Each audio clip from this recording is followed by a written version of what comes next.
శివుడు మూడవ కన్ను తెరవడం, మన్మధుడు దగ్ధమైపోవడం, ఒక ప్రళయంగా మారడం, ఇవన్నీ చూసిన తర్వాత పార్వతీదేవికి చాలా భయం వేసింది. దాంతో ఆవిడ ఇంటికి వెళ్ళిపోతుంది. తల్లి మేనకాదేవి గాని, తండ్రి హిమవంతుడు గాని ఇంకా ఈ ప్రయత్నాన్ని మానుకో, ఈశ్వరుడు నీకు దక్కడు, ఎందుకంటే అతను ఇంకా సతీదేవినే గుర్తు చేసుకుంటూ ఒక బైరాగిగా, ఒక యోగిగా ఉండిపోయాడు తప్ప తను మళ్ళీ నిన్ను పెళ్లి చేసుకోకపోవచ్చు అని చెప్పి నచ్చ చెప్తారు. కానీ పార్వతీదేవికి శివుడిని చూడకుండా శివుడికి దూరంగా ఉండడం అనేది ఆవిడ వల్ల అవ్వట్లేదు. అలాంటి టైంలో నారదుడు వస్తాడు హిమవంతుడి ఇంటికి.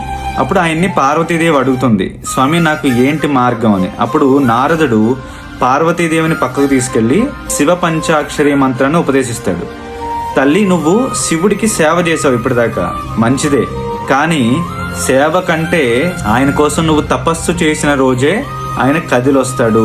కాబట్టి నువ్వు ఈ శివ పంచాక్షరి మంత్రాన్ని వదిలిపెట్టకు, ఆయన కోసం తపస్సు చెయ్యి అని చెప్పి వెళ్ళిపోతాడు. పార్వతీదేవి ఎలా అయినా తపస్సు చేయడానికి నిశ్చయించుకుంది. తల్లి మేనకాదేవి ఎన్ని విధాలుగానో ఆవిడికి నచ్చ చెప్పడానికి చూస్తుంది. ఎందుకు?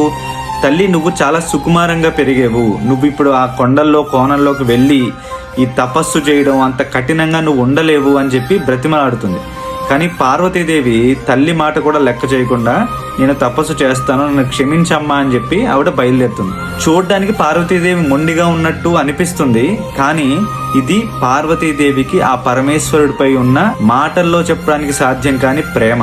అంటే ఎంత ప్రేమ ఉంటే కోటలోని మహారాణి ఒక బైరాగి కోసం ఘోర తపస్సు చేయడానికి బయలుదేరుతుంది. ప్రతి ఒక్కరూ జై భవానీ అని కామెంట్ చేయండి. అండ్ ఖచ్చితంగా నా అకౌంట్ ఫాలో అవ్వండి. కలిసి శివపురాణాన్ని నేర్చుకుందాం.